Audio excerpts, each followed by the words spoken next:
happening to the black women was because of them being a woman. Like, they weren't putting water hoses on you because you were a woman. They weren't sticking dogs on you because you were a woman. They were using the same billy club to hit you to hit black men. So your issue was a racial issue. So they took that energy and they dissipated that energy.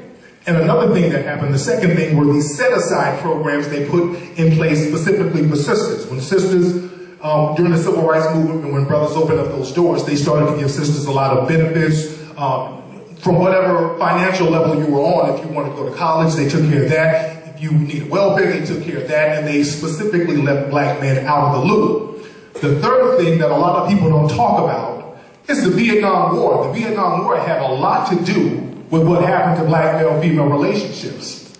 See, remember, during Vietnam, the brothers who went to Vietnam were the well-to-do brothers, the working brothers, the thorough brothers.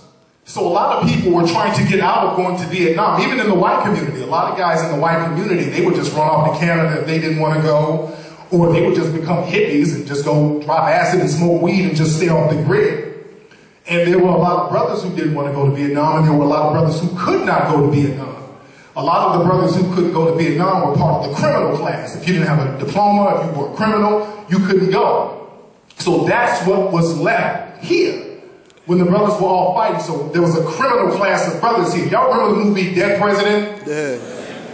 There was a perfect scene in there where Lorenz Tate, he went off to Vietnam, he came back, his lady was laying up with these hustlers and these street dudes, and her whole mentality was gone. It was different. So that happened. There was a lot of delinquency that came after that because a lot of these men were not father material. So women started having babies by this criminal class during the late 60s, and this is why all the gangs popped up in the late 60s, because there was delinquency. You had irresponsible dudes. That's why people who are 45 years and younger, we came up in that fatherless generation, because that's the pool of men that were left behind during Vietnam. And that brings us now to the gang culture we have now.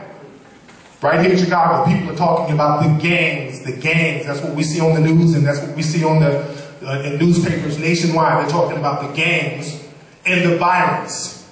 But nobody's talking about the real deal as far as the violence. See, people are talking about these gun laws that don't have nothing to do with nothing. The gun laws, that's talking about the how, not the why. You understand? You're talking about how they're killing each other.